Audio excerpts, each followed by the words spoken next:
How are your reporters selected? How many languages does your Africa correspondent speak? French, English, that's all. Swahili, Hausa, Yoruba, Amharic, they don't know. They can't talk to the people. Your sources are always the same. Western diplomats, NGOs, experts, and then you come and lecture us. They killed Patrice Lumumba, January 12, 1961. CIA agent Larry Devlin confessed. Belgian mercenaries executed. They dissolved his body in acid, took his teeth as souvenirs. In 2022, that tooth was returned from Belgium to his family after 61 years. And what did you say then? Chaos in Congo. You didn't ask about the killers. You didn't investigate CIA documents. You didn't write about Belgium's crime. They killed Thomas Sankara, October 15, 1987. My hero, Africa's hope. Vaccinated 2.5 million children against measles and meningitis, planted 10 million trees, raised literacy rate from 13% to 73%, gave equal rights to women, banned FGM, ended corruption, sold Mercedes cars, used Renault 5, rejected IMF and World Bank.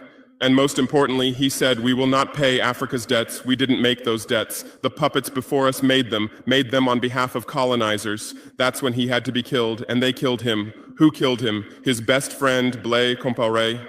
With whose support? France. Want proof? Look at the Focard archives. Jacques Faucard, France's Africa Affairs advisor.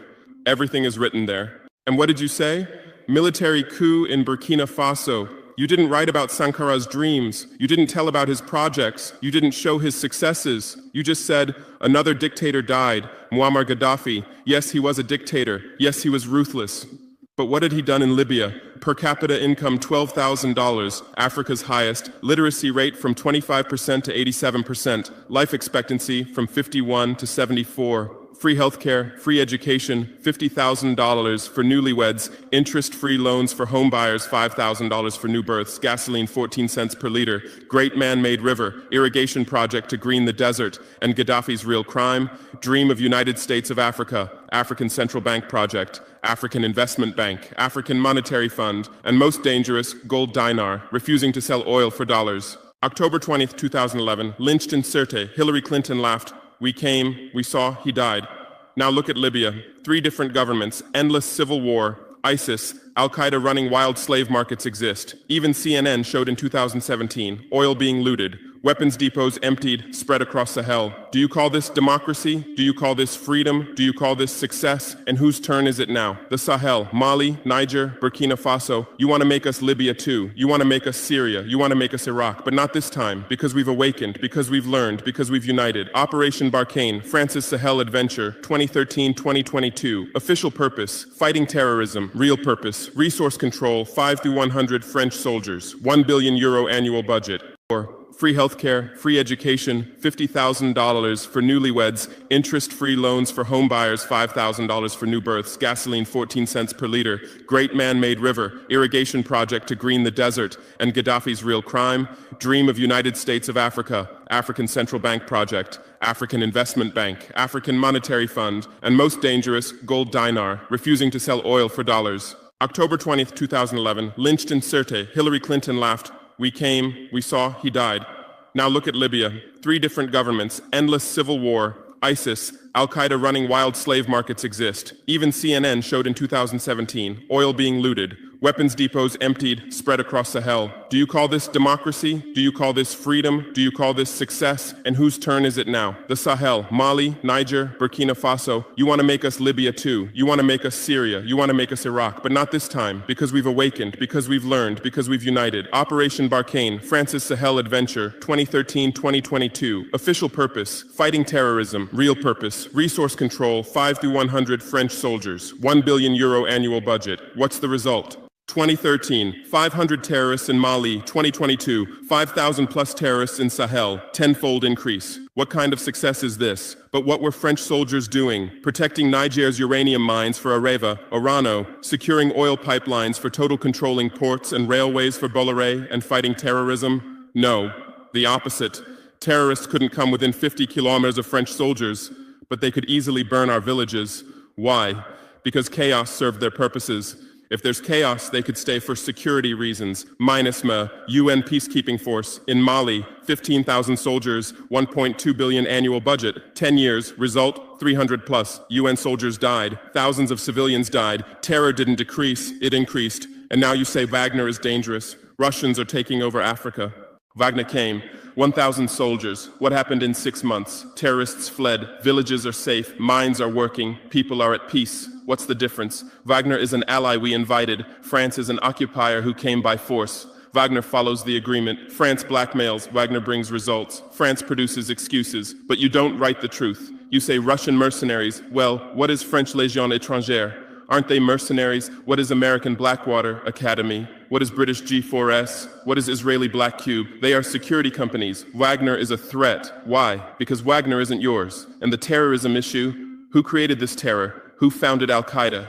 1980s, Afghanistan, CIA, Pakistan ISI, Saudi money, against Soviets. Bin Laden was CIA's man. You called them freedom fighters. Who supported Taliban? Again, you. Heroic mujahideen against Soviet occupation. You gave weapons, gave money, gave training, then you lost control. How was ISIS born? 2003, Iraq invasion. You toppled Saddam. You disbanded the army. You banned Ba'ath Party. You tortured in Abu Ghraib, and those people became ISIS. Then Syria. You said Assad must go. You said moderate rebels. You gave weapons. Those weapons went to ISIS, went to al-Nusra. You destroyed Libya. Who looted Gaddafi's weapon depots? Where did those weapons go? To Mali, to Niger, to Burkina Faso, to Nigeria, to Chad?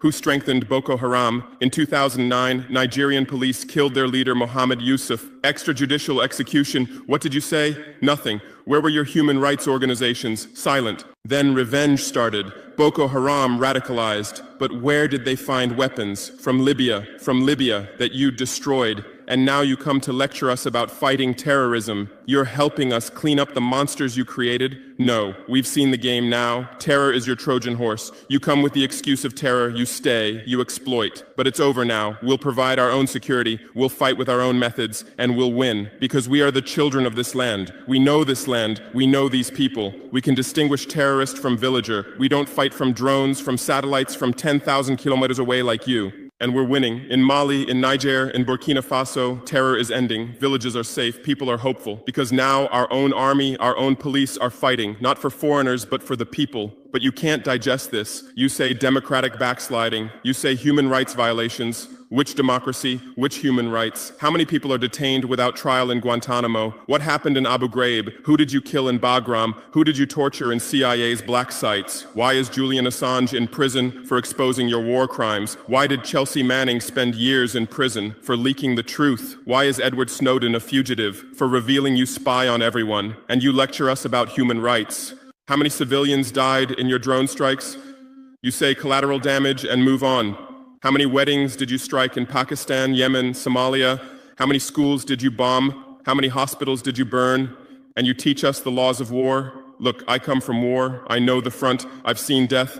I've carried wounded soldiers. I've consoled mothers of martyrs. And I tell you, a real soldier protects his people. A real soldier doesn't harm civilians. A real soldier fights with honor. Your mercenaries, your drone pilots, your special forces, they're not soldiers, they're killers. They kill people by pressing buttons from 10,000 kilometers away, then go home and play with their children. We don't fight like that. We look our enemy in the face. We protect civilians. We fight with our honor. We die with our honor. And we'll win. Because the righteous win. Because those who fight with their people win. Because those who fight for their land win. Let's return to your media. I know how you work. I have friends who work within the system. There are journalists with conscience, but they stay silent. Why? Because the system silences them. Those who write the truth get fired. Investigative journalists are laid off due to budget cuts. Dissenting columnists are shown the door because reader interest has declined. And what replaces them? Experts from think tanks, NGOs, universities, all saying the same thing, all defending the same thesis. West is good, Africa is bad. So who are these experts? Where do they get their funding? National Endowment for Democracy, NED, American democracy exporter, CIA's legal arm, has fingers everywhere, funds opposition, directs media, creates civil society. Open Society Foundations, George Soros's organization, says open society. but open for whom? Open to what? Open to exploitation, open to intervention, open to manipulation. Ford Foundation, Rockefeller Foundation, Bill and Melinda Gates Foundation, all in Africa, doing aid. But what do they get in return? Control, data, influence. And your media is their trumpet. You headline, Gates is saving Africa. But you don't say, how many African children were paralyzed by Gates's vaccine trials? How many farmers committed suicide because of Monsanto seeds? You're masters at storytelling, but always the same story. White savior. Remember Live Aid? 1985. We Are the World, charity concert for Africa, millions raised. What came to Africa? Corruption increased, dependency increased, but it was a great story for you. Bob Geldof became a hero. Musicians looked conscientious. Viewers felt good about themselves. Africa remained hungry. Remember Kony 2012? Viral video. Stop Joseph Kony. 100 million views. Result? Kony is still free, but the video maker got rich. Invisible Children organization collected millions. What came to Uganda? American soldiers. And you present these as success stories. Angelina Jolie, Madonna, Bono, all Africa volunteers. They come, take photos, adopt children, leave. And you say, interest in Africa increased. What interest? Whose interest? Interest for what? Madonna adopted from Malawi. You made headlines. But 100 children die from malaria every day in Malawi. You didn't write that, because that news doesn't sell. Bono became Africa's spokesperson, raised billions with U2 concerts, but moved his company to Netherlands to avoid taxes. Money stolen from Africa also passes through Netherlands. Did you write about this? George Clooney campaigned for Darfur, said save Darfur. Result? Sudan split. Oil remained in South Sudan. South Sudan is now in civil war. Who's getting the oil? Take a guess. And you always present these as humanitarian aid. But these are imperialism's soft face. These are exploitation's PR. Let me give you real numbers. Every year, 134 billion in aid and investment comes to Africa. Every year, 192 billion in resources leave Africa, net loss, $58 billion every year. But you only write about the incoming $134 billion. You don't write about the outgoing $192 billion. Why? Because then people will ask, why does Africa need aid? Illicit financial flows, 88.6 billion year multinational corporations profit transfers, 48.2 billion year debt interest, 17 billion year brain drain cost, 13.8 billion year climate change cost, 10.6 billion year illegal logging, 17 billion year illegal fishing, 1.3 billion year total, 192 plus billion dollars every year. This much resource leaves Africa every year. But what are your headlines? EU announces 20 billion euro aid package for Africa. China gives Africa $60 billion in credit. America grants Africa $8 billion. People read these and think how generous they are, how charitable, how ungrateful Africa is. But the truth is the opposite. Africa is financing your standard of living. Africa is subsidizing your prosperity. Africa is making your technology possible. The cobalt in your iPhone from Congo, the lithium in your Tesla from Zimbabwe, the tantalum in your computer from Rwanda, your jewelry from Botswana, your chocolate from Ivory Coast, your coffee from Ethiopia, your oil from Nigeria, your uranium from Niger. And what do we get in return? Debt, poverty, humiliation, but enough. This game will end now because we've awakened. Our youth are sharing the truth on social media. Bar France out hashtag used 100 million times. Africa is bleeding 50 million. On Stop Exploiting Africa, 75 million. And what are you doing? You say Russian bots. You say Chinese Americans. This is real anger. This is real awakening. There are millions of youth on TikTok, videos celebrating French soldiers leaving, images applauding Wagner's arrival, content explaining the truth on Twitter, Instagram, Facebook. The same voice everywhere. Enough! And you're panicking because you're losing control. You're losing the narrative. You're losing the monopoly. You established fact-checking organizations. Africa Check, AFP, Fact Check. Who funds these? Facebook, Google, Bill Gates. The same system again. What are you checking? Whose facts are you defending? We say France exploits $500 billion a year. You say false. Only $440 billion. As if that changes the situation, as if 440 billion is little. We say Wagner has been successful. You say Wagner violates human rights. Well, what were French soldiers doing? Bombing Fulani villages, arming Dogon militias, accidentally striking weddings. Your hypocrisy is so obvious that no one believes you anymore. Remember what Anderson Cooper said on CNN? Democracy is declining in Africa. Which democracy, Anderson? Your democracy? America's democracy? Your Capitol riot, January 6, 2021. You said, attack on democracy. 5 people died. Our Sankara assassination, October 15, 1987. You said, internal matter. 1 person died, but but that person was the hope of 20 million people. In your elections, corporations fund candidates, lobbyists write laws. You call our elections rigged. In your country, police kill blacks. George Floyd, Breonna Taylor, Ahmaud Arbery. You lecture us about police violence. On BBC, Kasia Madera presents Africa News. Polish origin. How many years has she lived in Africa? How many African languages does she speak? But every day she speaks as an Africa expert. Africa is like this, Africa is like that. On France 24, cameramen, editors, producers, most are French. Even Africa correspondents are mostly French, and they do objective journalism. Even Al Jazeera, Qatar funds it. What business does Qatar have in Sahel? But every day they report Sahel crisis. Whose crisis are they telling? Deutsche Welle, Voice of America, RFI, all state media, all propaganda tools, but they play the role of independent media, and our local media, most are sold out, most are cowards, most are dependent. Le Pay's newspaper in Burkina Faso, who's the editor? Where did he get his education? Where does he get his funding? Who are his advertisers? We know the answers, all tied to the same system, all serving the same master. But a new generation is coming. Bloggers, YouTubers, podcasters, they have no masters, they have no fears. James Coco, Natalie Yam, Kemi Seba, they have millions of followers, they tell the truth, they expose the system, and you label them as extremists. You try to shut down their Twitter, you restrict their YouTube. But in vain. Truth cannot be stopped. You close one channel, 10 open. You silence one voice, 1,000 rise. Here's my final message to you. Your lies are ending. Your empire is collapsing. Your monopoly is breaking. And what's replacing it? Truth, justice, freedom. Africa is no longer your story. Africa is writing its own story, filming with its own camera, telling in its own language. And in this story, you're not heroes, not saviors, not benefactors. In this story, you're the guilty ones, colonizers, liars, thieves. But you still have a chance. You can still change. You can still stand on the right side. There are journalists with conscience among you. I know. I recognize them. We talk. I call out to them. Gather your courage. Write the truth. Rebel against the system. You might get fired. You might become unemployed. You might be threatened. But you'll be on the right side of history. You'll look at your children's faces without shame. Your conscience will sleep peacefully. And Africa won't forget you. Africa remembers its friends and its enemies.